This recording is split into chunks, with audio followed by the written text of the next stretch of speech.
VOA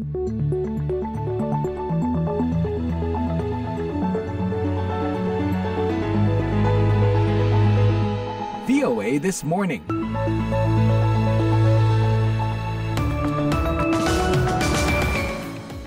Halo, selamat pagi, apa kabar? VOA This Morning kembali menyapa Anda pagi ini bersama saya Rifan Dwi Astono yang bersiaran dari Studio 17 VOA di Washington DC, Amerika Serikat dalam edisi hari Selasa 7 Mei 2024. Serangan terarah ke Rafah Timur sudah mulai dilakukan pasukan Israel Senin malam waktu setempat dan kami punya update-nya dalam siaran pagi ini. Sebelum serangan dilakukan, Israel mendesak sekitar 100.000 warga Palestina yang berada di Rafah Timur untuk keluar dari kawasan itu. الاحتلال الإسرائيلي أخبر الناس أنها تذهب إلى رفح وأنها منطقة آمنة. Pemerintah pendudukan Israel menyuruh orang-orang pergi ke Rafah karena ini wilayah aman. Sekarang mereka menyuruh kami pergi dari Rafah. Kemana kami akan pergi? Pejabat Amerika mengatakan Tiongkok mengintimidasi dan mengganggu lawan-lawan politik serta aktivis Tiongkok yang berada di Amerika. Especially since 2020, the CCP has intensified. Khususnya sejak 2020, Partai Komunis Tiongkok menggalakkan berbagai bentuk represi transnasional terhadap saya dan keluarga saya. Jangan lupa siaran ini juga dapat Anda simak secara live streaming di situs kami www.voaindonesia.com atau dengarkan kapan saja melalui podcast VOA This Morning di platform podcast langganan Anda, termasuk Spotify, YouTube Podcast, dan Apple Podcast. Kini kita mulai siaran pagi ini dengan menyimak berita dunia bersama Leonard Triono. Selamat pagi pendengar, sejumlah pemimpin Israel telah menyetujui operasi militer ke kota Rafah di jalur Gaza dan pasukan Israel kini menyerang target-target di daerah tersebut, demikian diumumkan para pejabat Israel pada hari Senin. Langkah ini diambil beberapa jam setelah Hamas mengumumkan bahwa mereka telah menerima proposal gencatan senjata yang diajukan Mesir Qatar. Kantor Perdana Menteri Benjamin Netanyahu mengatakan proposal tersebut jauh dari tuntutan esensial Israel. Namun pihaknya tetap akan mengirimkan para perunding untuk melanjutkan pembicaraan mengenai kesepakatan gencatan senjata. Belum ada kepastian apakah pengumuman Hamas itu akan menghentikan perang yang telah berlangsung selama 7 bulan di Gaza. Beberapa jam sebelum pengumuman Hamas itu, Israel memerintahkan sekitar 100.000 warga Palestina untuk keluar dari kota Rafah di Gaza Selatan yang menandakan bahwa serangan akan segera terjadi. Amerika dan sekutu-sekutu utama Israel lainnya menentang serangan ke Rafah, tempat sekitar 1,4 juta warga Palestina, lebih dari setengah populasi Gaza, berlindung.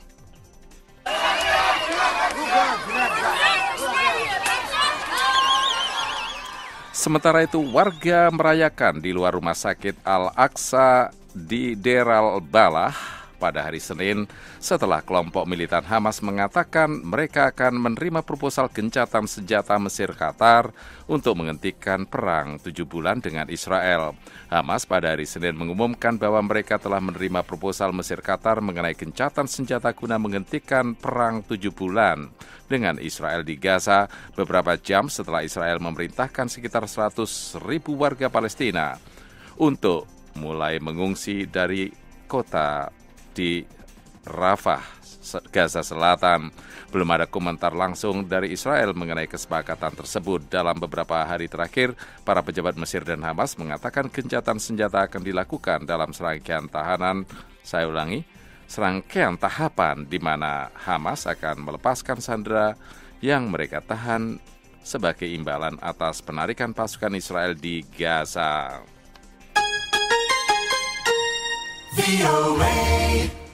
Raja Abdullah II dari Yordania telah tiba di Gedung Putih untuk pertemuan makan siang pribadi dengan Presiden Amerika Joe Biden.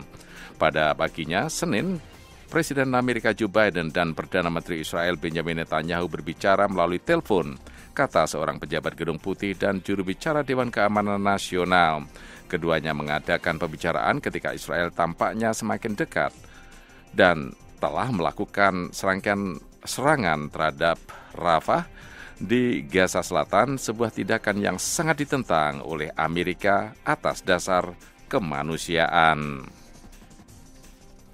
Presiden Tiongkok Xi Jinping sedang melakukan kunjungan kenegaraan yang jarang terjadi di Prancis yang dimulai dengan pembicaraan trilateral dengan Presiden Prancis Emmanuel Macron dan Presiden Komisi Eropa Ursula von der Leyen. Menjelang kunjungan Xi, baik von der Leyen maupun Macron telah mengindikasikan bahwa pertemuan tersebut akan berfokus pada pembentukan perdagangan yang adil antara Uni Eropa dan Tiongkok. Kedua pemimpin mengeluhkan kelebihan produksi yang dilakukan oleh industri-industri yang disubsidi oleh Tiongkok, sehingga membanjiri pasar Eropa dengan barang-barang murah. Prancis saat ini memegang jabatan presiden bergilir di Dewan Eropa, lembaga yang menentukan arah politik umum dan prioritas Uni Eropa. Berbicara kepada wartawan setelah pembicaraan tersebut, von der Leyen mengatakan Tiongkok yang bersikap adil adalah hal yang baik bagi kita semua. Ursula von der Leyen, Presiden Komisi Eropa, mengatakan agar perdagangan menjadi adil, akses terhadap pasar satu sama lain juga harus bersifat timbal balik. Dan kami membahas bagaimana membuat kemajuan nyata dalam akses pasar. Saya tetap yakin bahwa lebih banyak kemajuan dapat dicapai. Pada saat yang sama kami siap untuk menggunakan sepenuhnya instrumen pertahanan perdagangan kami jika diperlukan, ujarnya. Von der Leyen mengatakan mereka juga membahas Rusia dan invasinya ke Ukraina. Dia mengatakan Uni Eropa juga terus mencari jaminan dari Tiongkok bahwa mereka tidak akan memberikan senjata apapun kepada Rusia. Pendengar, demikian Warta Dunia dari VOA Washington DC. Saya Leona Triono.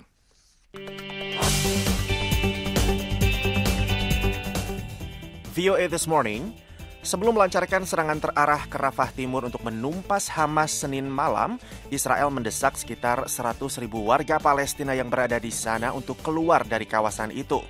Meski demikian, Badan PBB untuk Pengungsi Palestina UNRWA mengaku tidak akan mematuhi imbauan Israel untuk terus membantu penduduk setempat.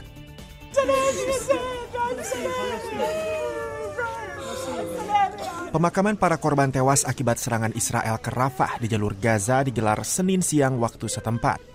Serangan ke Rafah itu menewaskan 22 orang, termasuk anak-anak dan 2 bayi, menurut salah satu rumah sakit di sana. Pemakaman itu diadakan beberapa jam setelah pasukan Israel memerintahkan sekitar 100.000 warga Palestina untuk keluar dari Rafah sebagai isyarat segera dilakukannya invasi darat yang sudah lama dijanjikan. Abu Ahmed, salah seorang pengungsi di Rafah, mengatakan, الاحتلال الإسرائيلي أخبر الناس أنها تذهب إلى رفح وأنها منطقة آمنة. Pemerintah pendudukan Israel menyuruh orang-orang pergi ke Rafah karena ini wilayah aman. Sekarang mereka menyuruh kami pergi dari Rafah. Kemana kami akan pergi? Kemana kami semua akan pergi? 1,5 juta atau 2 juta warga sipil ini, kemana mereka akan pergi? Haruskah mereka ke laut?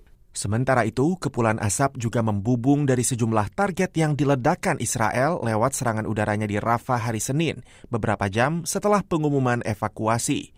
Juru bicara pemerintah Israel, David Manser, merilis video pernyataan yang mengonfirmasi imbauan militer Israel terhadap warga di Rafah untuk melakukan evakuasi sementara ke area kemanusiaan yang diperluas. We have made Gazans aware through flyers dropped, SMS messages, phone calls. Kami telah memberitahu warga Gaza melalui selebaran yang dijatuhkan dari udara, pesan SMS, telepon, dan media penyiaran berbahasa Arab. Imbauan di selebaran itu diambil dari situs IDF. Imbauan itu meminta warga di lingkungan khusus tertentu untuk merelokasi diri ke zona kemanusiaan khusus yang aman, karena IDF akan melancarkan operasi untuk menyerang organisasi teroris di area ini. Sementara itu, Badan PBB untuk Pengungsi Palestina UNRWA menyatakan mereka tidak akan mematuhi perintah evakuasi Israel.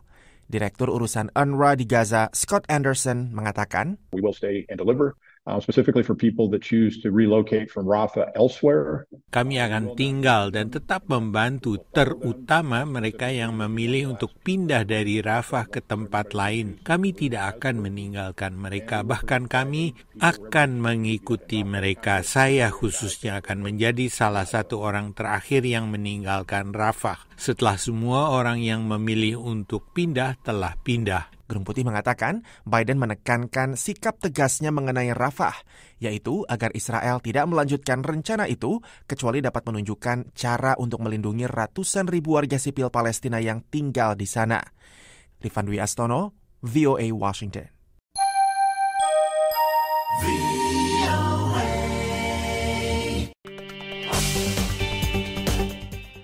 Meskipun banyak perkemahan mahasiswa di puluhan kampus di Amerika telah dibongkar, para demonstran pro-Palestina berkukuh pada tujuan protes mereka. Jika demonstrasi itu berlanjut, para analis menilai hal itu dapat berdampak pada pemilu Presiden Amerika Serikat 2024. Berikut laporan selengkapnya. Free Palestine! Free Palestine! Free Palestine! Free Palestine! Pendengar, lebih dari 20 demonstran pro-Palestina ditangkap polisi akhir pekan lalu, sementara kemah-kemah yang mereka dirikan di University of Virginia dibongkar. Tapi hal seperti ini tidak menyurutkan para demonstran, yang banyak diantaranya bahkan telah menyampaikan tuntutan mereka dalam upacara wisuda sebagaimana yang terjadi di Michigan. Michigan is the industrial heartland of America. You are the arsenal of democracy. Setelah polisi membersihkan gedung yang sebelumnya diduduki sejumlah demonstran di Columbia University, Wali Kota New York Eric Adams bicara di program District di stasiun televisi ABC. Ia mengatakan aparat penegak hukum memastikan agar upacara wisuda akan berlangsung tenang. Kami akan melakukan pekerjaan kami. Dan jika institusi pendidikan memutuskan untuk merayakan wisuda dengan pengalaman indah bersama keluarga mereka, maka kami akan memastikan hal itu terwujud secara damai. We are not an authoritarian nation where we silence people or squash dissent. Presiden Amerika Joe Biden menjawab aksi-aksi unjuk rasa itu dalam pernyataan hari Kamis. Berbicara dalam program State of the Union di stasiun televisi CNN, analis yang kini menjadi anggota tim kampanye Biden, Mitch Landrieu, menggarisbawahi pesan utama Presiden. Everybody has a right to protest, but they have to protest peacefully. Setiap orang berhak melakukan protes, tetapi harus damai. Jika protes dilakukan dengan kekerasan, maka hal itu harus berhenti. Tidak ada tempat untuk aksi semacam itu. Tidak ada tempat untuk anti-Yahudi.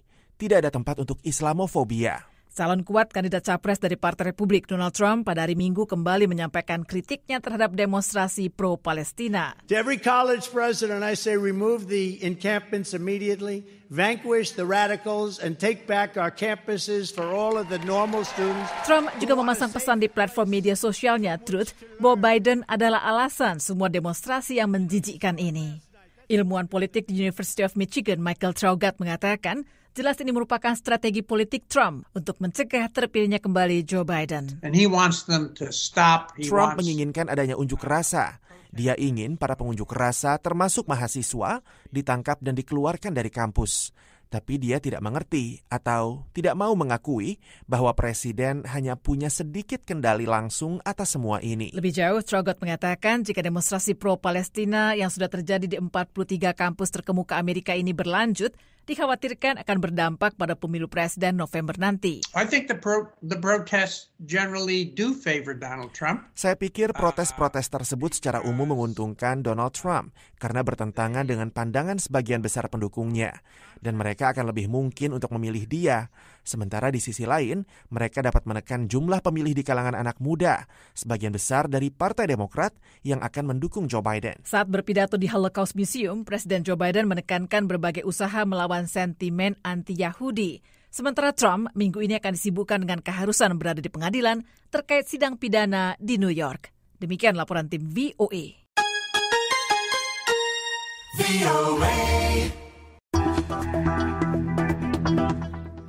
Pejabat Amerika mengatakan Tiongkok melakukan intimidasi dan mengganggu serta kadang-kadang melancarkan kekerasan terhadap lawan-lawan politik dan aktivis Tiongkok di Amerika Serikat.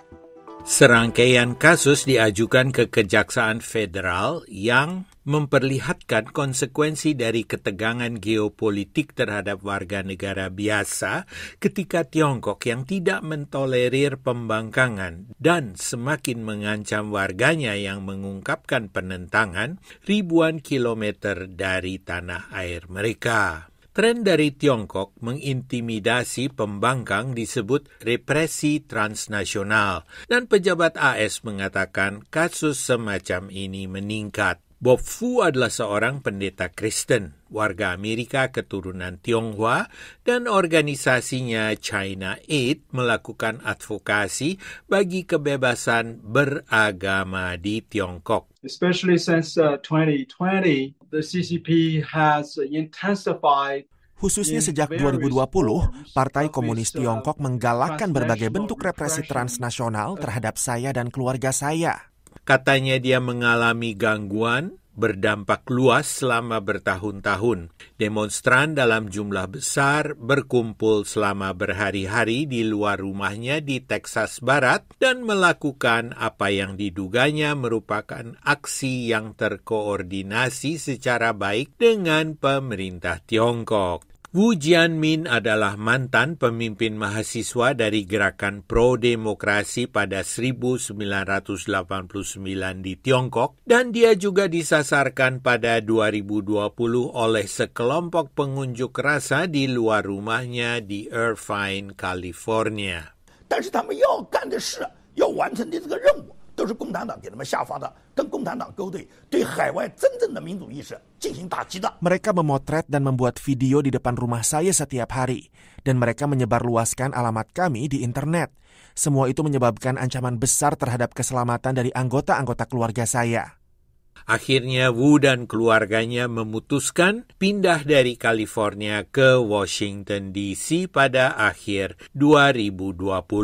Tetapi pejabat AS mengatakan Tiongkok menciptakan program yang disebut Operation Fox Hunt atau Operasi Memburu Serigala, dan merupakan prakarsa untuk melacak ekspatriat Tiongkok yang oleh Beijing hendak dituntut. Sasarannya adalah memaksa mereka pulang untuk dihadapkan ke peradilan. Korban gangguan lainnya adalah penari seluncur Amerika, Alyssa Liu, dan ayahnya Arthur, seorang pelarian politik yang menurut penuntut diintai oleh seorang laki-laki yang menyamar sebagai anggota komite olimpiade dan menanyakan informasi tentang paspor mereka.